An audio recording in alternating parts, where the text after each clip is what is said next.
नमस्कार छात्रों, बीएससी तृतीय वर्ष की क्लास में आपका हार्दिक अभिनंदन।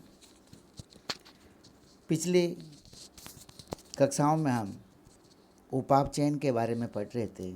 उपाप चयन में दो बिंदु हमारे छूटे हुए हैं, क्रेब्स चक्र और इलेक्ट्रॉन परिवहन तंत्र। आज हम इलेक्ट्रॉन परिवहन तंत्र, जिसे ऑक्सीडेटिव फास्फोराइलेशन भी कहते हैं, उस पर चर्चा करेंगे।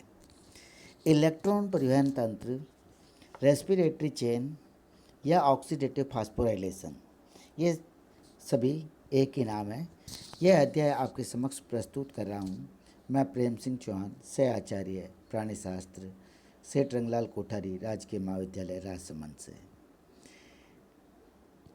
इलेक्ट्रॉन परिवहन तंत्र कैटाबॉलिक प्रोसेस का अंतिम पद है। ये एक ऐसा बिंदु है जहाँ पर उपापचयी ऊर्जा मुक्त होती है। इस प्रक्रिया में या पिछले वाले जो प्रोसेस हमने पढ़े उनमें उत्पन्न हुए NADH तथा FADH के अणुओं के इलेक्ट्रॉन, जो इन अणुओं से खाद्य अणुओं के ऑक्सीकरण से प्राप्त किए गए हैं, आणविक ऑक्सीजन को स्थानांतरित कर दिए जाते हैं।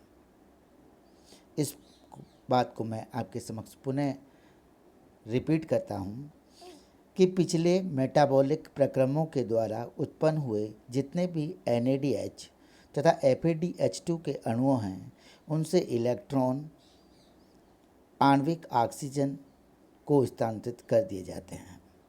इलेक्ट्रॉन स्थानांतरण के फलस्वरूप जो ऊर्जा उत्पन्न होती है, उस ऊर्जा का अधिकांश भाग ATP निर्माण के काम में आता है। ATP का निर्माण ADP के फास्फोराइलीकरण से ATP बनता है, इसीलिए इसे फास्फोराइलेशन कहते हैं। क्योंकि इन प्रक्रियाओं में ऑक्सीकरण होता है, इसलिए इसको ऑक्सीकारी कहते हैं। तो दोनों को मिलाकर इसको ऑक्सीडेटिव फास्फोराइलेशन भी कहा जाता है। ये ऊर्जा जो इसमें निकलती है, ये ऊर्जा ADP को ATP में परिवर्तित कर देती है। इलेक्ट्रॉन के NADH व FADH2 से ऑक्सीजन तक पहुंचाने का कार्य इलेक्ट्रॉन वाहकों के द्वारा किया जाता है। इलेक्ट्रॉन वाहकों के द्वारा स्थानांतरण के दौरान ही ATP का निर्माण होता है, इसलिए यह प्रक्रम इलेक्ट्रॉन परिवहन तंत्र, श्वसन श्रृंखला या ऑक्सीडेटिव फास्फोराइलेशन कहलाता है। यद्यपि NADH और FADH2 के ऑक्सीकरण की संपूर्ण केमिस्ट्री में हाइड्रोजन का ऑक्सीजन को स्थानांतरण होता है, परंतु यह स्थानांतरण एकदम सीधे ऑक्सीजन को नहीं होता है। हाइड्रोजन के प्रोटॉन और इलेक्ट्रॉन में नियोजन के पश्चात इलेक्ट्रॉन का स्थानांतरण एक के बाद एक इलेक्ट्रॉन ग्राही या वाहकों से दूसरे वाहकों पर होता है। प्रोटॉन जलीय माध्यम में पड़े रहते हैं। इन इलेक्ट्रॉन और हाइड्रोजन आयन्स का अंतिम ग्राही ऑक्सीजन होता है। एक ग्राही से दूसरे ग्राही पर स्थानांतरण के फलस्वरूप एक जो श्रृंखला का निर्माण होता है, इसीलिए इसको इलेक्ट्रॉन परिवहन तंत्र या श्वसन श्रृंखला कहते हैं। इलेक्ट्रॉन ट्रांसपोर्ट चेन या इलेक्ट्रॉन परिवहन श्रृंखला के 5 प्रमुख घटक हैं।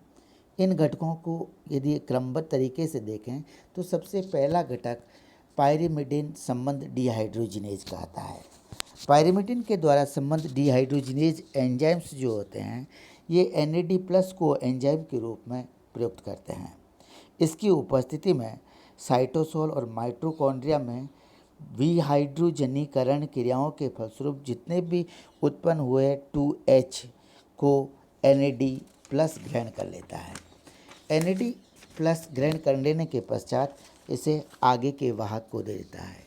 इसको अभिक्रिया के रूप में समराइज करें तो ये लिख रखा है, पायरिडक्सिल संबंध डिहाइड्रोजिनेज में प्रोस्थेटिक समूह NAD+ होता है, जो निकोटिनामाइड एडेनिन डाइन्यूक्लियोटाइड कहलाता है। ये 2 हाइड्रोजन को ग्रहण करके NADH+ का निर्माण करता है। दूसरी अभिक्रिया में NAD+ plus 2 hydrogen ion plus 2 electron minus से NADH+H+ का निर्माण हो जाता है। NAD+ जो होता है पहले से ही धन आवेशित होता है, इसलिए यह एक प्रोटॉन और दो इलेक्ट्रॉन को ग्रहण करने में सक्षम होता है। दूसरा जो इसका कंपोनेंट का कॉम्प्लेक्स होता है वो कहलाता है फ्लेविन संबंध डिहाइड्रोजनेज। फ्लेविन संबंध डिहाइड्रोजनेज एंजाइम्स जो होते हैं उसमें प्रोस्थेटिक समूह के रूप में FMN होता है। ये FMN फ्लेविन मोनोन्यूक्लियोटाइड कहलाता है, या फिर FAD हो सकता है जो फ्लेविन एडेनिन डाइन्यूक्लियोटाइड कहलाता है। ये NADH डिहाइड्रोजनेज का प्रोस्थेटिक समूह FMN होता है जो NADH से 2H को ग्रहण करता है, तो NADH प्लस 2H FMNH2 का निर्माण होता है। ठीक इसी तरह से सक्सेनिक अम्ल जब फ्यूमेरिक अम्ल में परिवर्तित होता है तो उसमें से निकलने वाली जो हाइड्रोजन होती है उसको FAD ग्रहण करता है और यह FADH2 में परिवर्तित हो जाता है।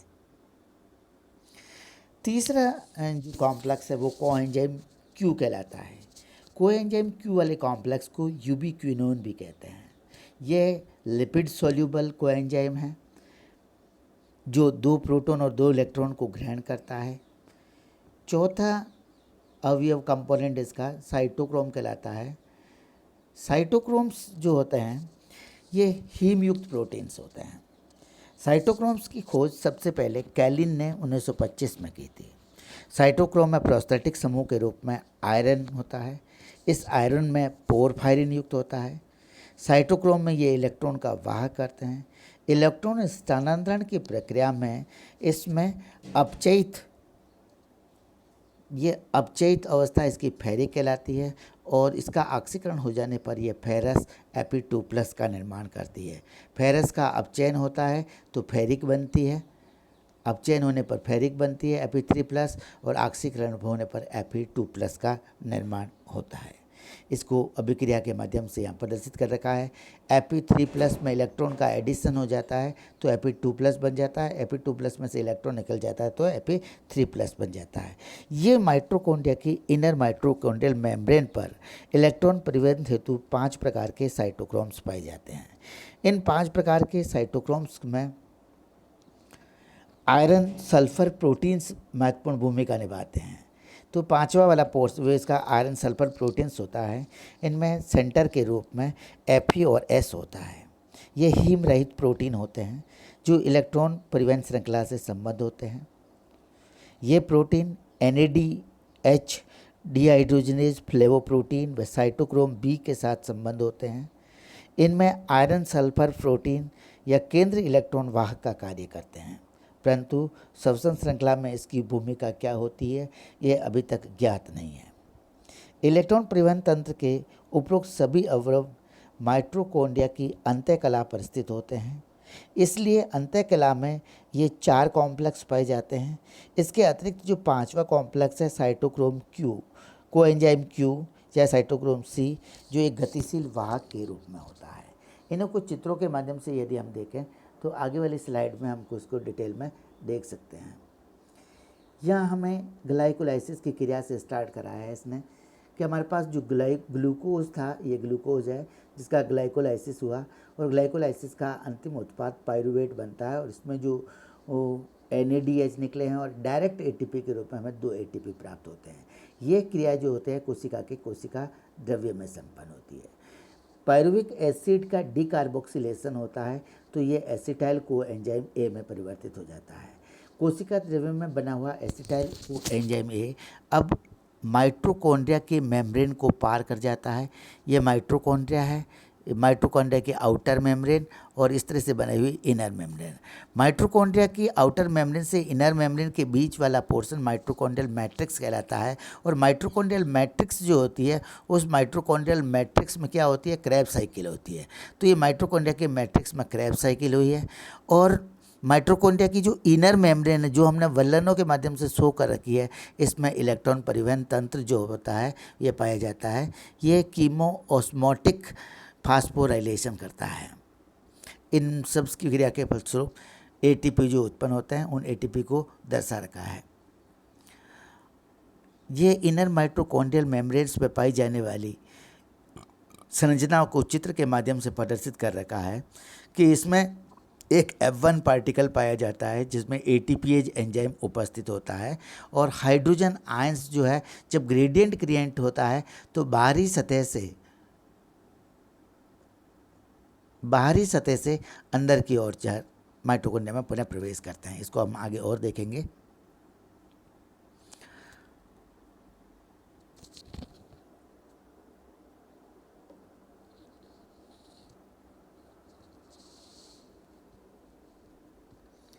पूरी क्रिया को समराइज करते हुए इन्होंने वापस प्रदर्शित करा हमारे सामने एक बार, जिसे हम इस प्रकार समझ सकते हैं। यहाँ ग्लूकोज है,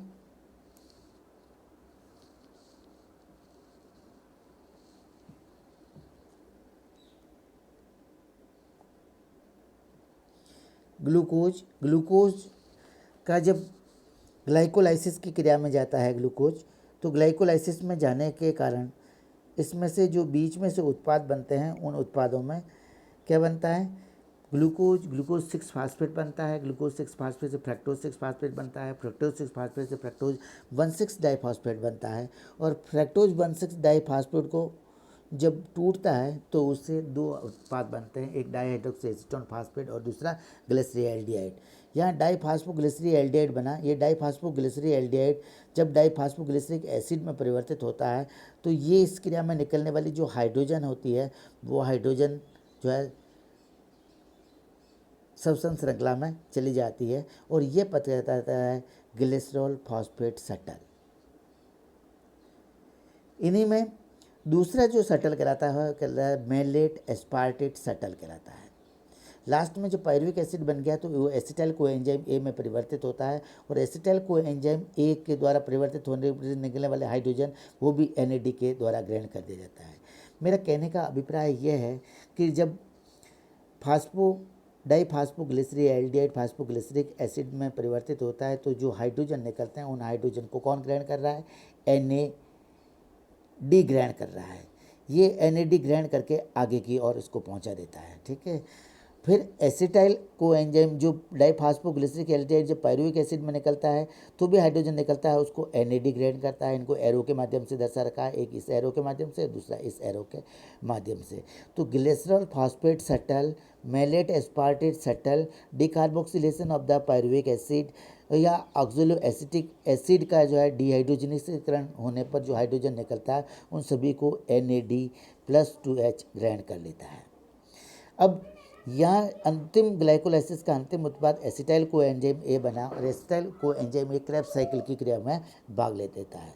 acetyl coenzyme A oxaloacetic acid, succinic acid से alpha ketoglutaric acid, succinyl coenzyme A succinic अम्ल, फ्यूमेरिक अम्ल, मैलिक अम्ल और फिर ऑक्सैलो एसिटिक एसिड का पुनः निर्माण क्रेब्स चक्र क्रिया के द्वारा होता है। और इनमें निकलने वाले जो हाइड्रोजन है उन सभी को NAD2H के द्वारा ग्रहण कर लिए जाते हैं। केवल एक बात हमें याद रखनी है कि जो हाइड्रोजन सक्सिनिक अम्ल से जब फ्यूमेरिक अम्ल में परिवर्तित होता है तब उत्पन्न होते हैं, उनको सीधे जो है FAD के द्वारा ग्रहण कर दिया जाता है, इसलिए इस एरो को यह आगे तक ले गया। अब हाइड्रोजनों को ग्रहण कर लेने के पश्चात इन हाइड्रोजनों का जो परिवहन होता है उस परिवहन को भी इस डायग्राम में, जिनको NADH+2H ने ग्रहण करा उसमें से हाइड्रोजन निकलेंगे या 2 इलेक्ट्रॉन निकलेगा, वो 2 इलेक्ट्रॉन FAD ग्रहण कर लेगा, और FAD क्या हो जाएगा, रिड्यूस अवस्था में हो जाएगा। FAD का जब रिडक्शन होएगा तो 2 इलेक्ट्रॉन निकलेगा, उसको कोएंजाइम Q ग्रहण कर लेगा। कोएंजाइम Q का जो है से 2 इलेक्ट्रॉन निकलेंगे, उसको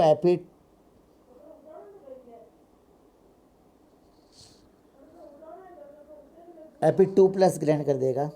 Fe2+ से निकलने वाला ये Fe2+ किस में है, साइटोक्रोम B में, साइटोक्रोम B से साइटोक्रोम C1 में, साइटोक्रोम C1 से साइटोक्रोम जो है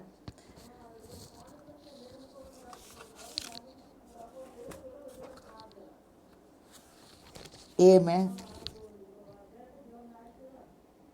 साइटोक्रोम C1 से साइटोक्रोम C में, और B से C1 में, C से C में, फिर साइटोक्रोम A में और साइटोक्रोम A3 का Fe2+ जो है इलेक्ट्रॉन को ग्रहण करता है और परिवर्तित होकर के Fe3+ में परिवर्तित हो जाता है। अंत में इसमें से निकलने वाले 2 इलेक्ट्रॉन हैं वो ऑक्सीजन के साथ में क्रिया करके H2O का निर्माण कर देते हैं। इसलिए इलेक्ट्रॉनों का स्थानांतरण एक क्रमबद्ध श्रृंखला में NAD से FAD में, कोएंजाइम Q से साइटोक्रोम B में, B से C1 में, C1 से C में, C से A में, फिर A3 में और अंत में आणविक ऑक्सीजन तक क्रमबद्ध श्रृंखला के रूप में होता है। इसलिए इसको श्वसन श्रृंखला या इलेक्ट्रॉन ट्रांसपोर्ट चेन कहा जाता है। इसी श्वसन श्रृंखला को और एक डिटेल डायग्राम में और बताया गया है। इस डायग्राम के माध्यम से हम उसको आपको थोड़ा स्पष्ट दिखेगा। इसको हम देख सकते हैं कि यह हमारे पास NADH+H है, इसको परिवर्तित हुआ इलेक्ट्रॉन निकले, उसको FMN ने ग्रहण कर दिया, ये FMN NH2 में परिवर्तित हो गया। फिर FMN के बारे में हमने कहा था कि जो FMN होता है वो FMN फ्लेविन संबंध डिहाइड्रोजनेज के अंदर पाया जाता है। FMN से निकलने वाला जो इलेक्ट्रॉन्स है उसको यूबिक्विनोन ने ग्रहण करा। यूबिक्विनोन के पश्चात cytochrome B, cytochrome C, cytochrome C1 और C, A और A3 इन्होंने क्रमबद्ध श्रृंखला में ग्रहण करें। इसलिए ऊपर की लाइन में यदि हम देखें तो ऊपर की लाइन में सभी साइटोक्रोम्स की जो रिड्यूस अवस्था लिख रखा है, रिड्यूस जहाँ जो है Fe इसमें दर्शा रखा है और नीचे वाली लाइन में ये सब ऑक्सीडाइज होंगे। ऑक्सीडेशन इलेक्ट्रॉन का निकलना ऑक्सीकरण कहलाता है। इसलिए Fe3+ में से एक इलेक्ट्रॉन निकलता है तो Fe2+ आ जाता है और Fe2+ होएगा। जो Fe2+ है वो रिड्यूस स्टेज है और Fe जो है 3+ जो है इसकी वो क्या है, ऑक्सीडाइज स्टेट है। तो ये ऑक्सीजन ऑक्सीडाइज स्टेट नीचे लेकर गया और रिड्यूस ऊपर में लेकर गया। इसी क्रम में NAD, FMN, यूबिक्विनोन, cytochrome Q, B, C1, C, A, A3 और आणविक ऑक्सीजन, ये इलेक्ट्रॉन का परिवहन तंत्र जो है इसने दर्शा रखता है इलेक्ट्रॉन्स के फ्लो के माध्यम से।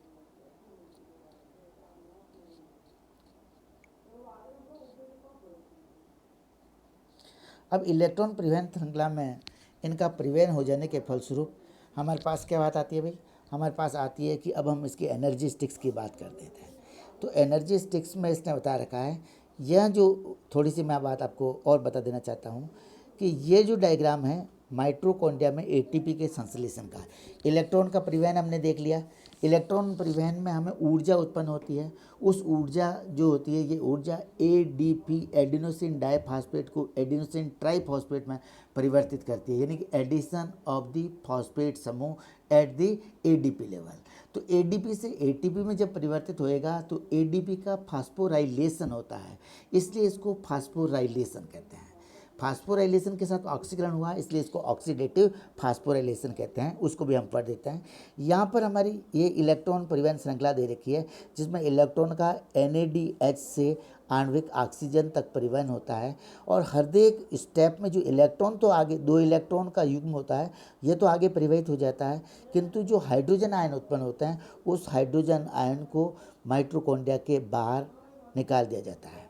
ये इनर माइटोकॉन्ड्रियल मेम्ब्रेन है और आउटर माइटोकॉन्ड्रियल मेम्ब्रेन के बीच का जो स्पेस है उसमें निकाल दिया जाता है। इसको इलेक्ट्रॉन ट्रांसपोर्ट सिस्टम लेकर का है और सारे हाइड्रोजन आयन बाहर जल में और जो इनर माइटोकॉन्ड्रियल मेम्ब्रेन के बाहर की ओर जमा हो जाते हैं। इस प्रकार हाइड्रोजन आयनों की जब सांद्रता बढ़ जाती है तो हाइड्रोजन आयन्स का एक कंसंट्रेशन ग्रेडियंट जो होती है इनर माइटोकॉन्ड्रियल मेम्ब्रेन के दोनों ओर विकसित हो जाता है। इनर माइटोकॉन्ड्रियल मेम्ब्रेन के दोनों ओर जो हाइड्रोजन आयंस का ग्रेडियंट विस्थापित होता है, इसलिए उन हाइड्रोजन्स का वापस अंदर की ओर गमन करना आवश्यक होता है। जब माइटोकॉन्ड्रिया की इनर माइटोकॉन्ड्रियल मेम्ब्रेन में हाइड्रोजन आयन पुनः अंदर की ओर गमन करते हैं तो ये F1 और F0 पार्टिकल्स जो होते हैं जिन्हें फर्नांडीज और मोरेज पार्टिकल कहते हैं उनके माध्यम से होता है। इनकी जो हेड होता है उसमें ATPase एक्टिविटी होती है। ये ATPase एंजाइम जो होता है एटीपीएज एंजाइम एडिनोसिन डाइफॉस्फेट के का फॉस्फोरिलीकरण करके एडिनोसिन ट्राइफॉस्फेट का निर्माण करता है, इसलिए इस प्रकार हमें एटीपी की प्राप्ति होती है।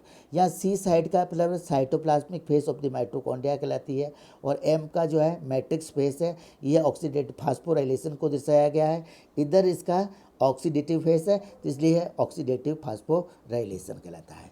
पहले यह पीएच का मान बता रखा था, निम्न पीएच थी, हाइड्रोजन आयन के जमा हो जाने के कारण पीएच घट गई, अंदर की पीएच अंदर जाने से ऊंच हो जाएगी, इसलिए यह इसको वापस परिवेश कर देता है।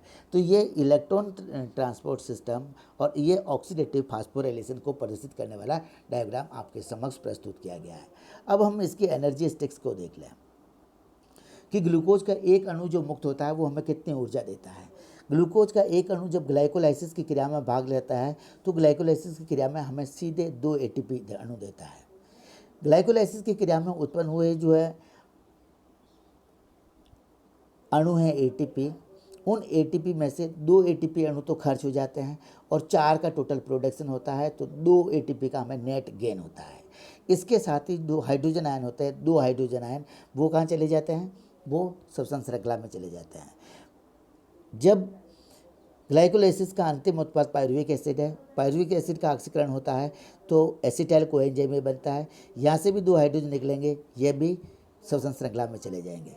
अब इसके बाद जब क्रेब्स साइकिल हमारे पास होएगी तो क्रेब्स साइकिल की प्रक्रिया में एटीपी सीधे एटीपी अणुओं का निर्माण जो होता है वो 2 एटीपी का होता है। वो सक्सिनाइल कोएंजाइम में जब सक्सिनिक एसिड फ्यूमरिक एसिड में परिवर्तित होगा, सक्सिनिल कोएंजाइम में सक्सिनिक एसिड में परिवर्तित होगा, तब हमें 2 एटीपी मिलेंगे। NADH2 का जो हाइड्रोजन ग्रहण करेंगे उनकी संख्या 6 है, और FADH3 का अणु जो ग्रहण करेगा उनकी संख्या 2 हो गई। इस प्रकार हमारे पास 6, 2, 8 कुल NADH2 जो होते हैं वो हमारे पास 10 आ जाते हैं जो हाइड्रोजन को ग्रहण। NADH2 के माध्यम से श्वसन श्रृंखला में भाग लेने वाला जो हाइड्रोजन आयंस है वो 3 एटीपी देता है, इसलिए 10 को 3 से मल्टीप्लाई कर दिया और 30 एटीपी हमारे पास आ गए। लेकिन 2 जो हाइड्रोजन आयन के युग्म थे उनको FADH2 ने ग्रहण करा, इसलिए 2 दूनी ये 2 एटीपी देगा, इसलिए 2 दूनी 4 एटीपी से देगा। टोटल 30 और 4 34 एटीपी हो गए। लेकिन नेट गेन को यदि हम बात करें तो ऊपर हमने खर्चे की बात कर दी कि 4 एटीपी ग्लाइकोलाइसिस वाले मिले, तो 34 और 4 38 एटीपी हमें प्राप्त होते हैं। लेकिन 4 एटीपी में से 2 खर्च हो गए ना 4 वाले, इसलिए इसने 38 एटीपी में से 2 निकल गए, तो 36 एटीपी का हमें नेट गेन हो जाता है।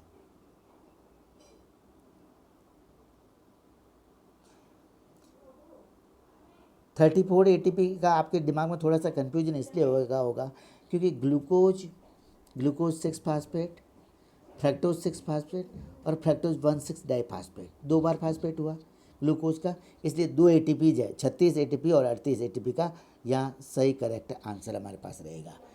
अब जो मेटाबोलाइट्स है उसका ऑक्सीडेशन की यदि हम बात करें तो किस प्रकार मेटाबोलाइट्स का हमने सब कुछ कहाँ इंटीग्रेटेड होते हैं उसको इसने शो कर रखा है। इस डायग्राम के माध्यम से ये बताया हमारे पास फैट खाया हमने, कार्बोहाइड्रेट उपयोग में लिया या प्रोटीन लिया, प्रोटीन से अमीनो अम्ल हो गए। अमीनो अम्ल की एक प्रक्रिया होती है जिसे हम ट्रांस अमीनेशन कहते हैं। ट्रांस अमीनेशन में अमीनो अम्ल कीटो एसिड में परिवर्तित होता है। यहाँ जैसे हमारे पास कोई एलेनिन अमीनो अम्ल है तो वो पायरुविक एसिड में परिवर्तित हो गया। पायरुविक जो एसिड है वो किस में चला जाएगा, क्रेब्स चक्र में होता है। ठीक इसी तरह से ग्लूटामिक अम्ल है जो अल्फा कीटोग्लूटेरिक एसिड में परिवर्तित हो जाएगा, वो भी क्रेब्स चक्र का अवयव है। तो अमीनो एसिड ट्रांस अमीनेशन या डी अमीनेशन के माध्यम से किस में चले गए, क्रेब्स चक्र के कीटो एसिड्स बन गए। तो ये श्रृंखला तो प्रोटीन एसिड जुड़ गया। कार्बोहाइड्रेट्स जो थे वो कार्बोहाइड्रेट्स में ग्लाइकोलाइसिस हुआ, ग्लूकोज 6 फास्फेट, फ्रक्टोज 1,6 फास्फेट और फ्रक्टोज 6 फास्फेट। जब फ्रक्टोज 1,6 डाइफास्फेट का विदलन हुआ तो फास्फोग्लिसरी एल्डिहाइड बना और फास्फोग्लिसरी एल्डिहाइड जो है पायरुविक एसिड में परिवर्तित हो गया। तो ये रिएक्शन भी पायरुविक एसिड से बना एसिटाइल कोएंजाइम में, ये भी एसिटाइल कोएंजाइम में क्रेब्स साइकिल में चला गया जो कार्बोहाइड्रेट्स है। यदि फैट का उपयोग लिया है तो वे वसा और ग्लिसरॉल में टूटा, वसा और ग्लिसरॉल से डाइहाइड्रोक्सी एसीटोन फास्फेट बना और dihydroxy acetone phosphate fructose 1,6 diphosphate का टूटने से भी बनता है। और डाइहाइड्रोक्सी एसीटोन फास्फेट और ग्लिसरीडेट 3 फास्फेट दोनों आपस में अंतर परिवर्तनीय है, इसलिए ये स्टेप भी यहाँ पर समराइज होगी।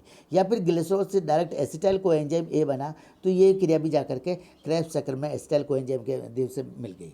तो ये सारे के सारे जो कोई भी मेटाबोलाइट्स का हमने कंज्यूम करा है, वो अंत में किसके एसिटाइल कोएंजाइम ए में परिवर्तित होकर के क्रेब्स चक्र में चले जाते हैं। और क्रेब्स चक्र में क्या हो जाएगा, क्रेब्स चक्र में कार्बन डाइऑक्साइड निकल जाएगी और हाइड्रोजन H2O निकल जाएगा। लास्ट में ETS के माध्यम से ऊर्जा उत्पन्न करने में ये सारे चीज़ें काम आ जाती है। या इस प्रकार जो मेटाबोलाइट्स का उपयोग हुआ है, वो सारे क्रेब्स चक्र पे आकर के सुमेराइज या एक ही पथ के माध्यम से इलेक्ट्रॉन परिवहन तंत्र और एडेनोसिन डाइफॉस्फेट के फास्फोरिलीकरण के माध्यम से हमें ऊर्जा देने का कार्य करते हैं।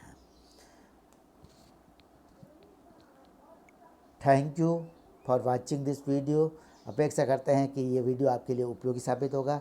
धन्यवाद। Have a good day. इससे संबंधित यदि कोई प्रश्न आपके दिमाग में आ रहा हो तो आप व्हाट्सएप पे मुझे शेयर कर सकते हैं।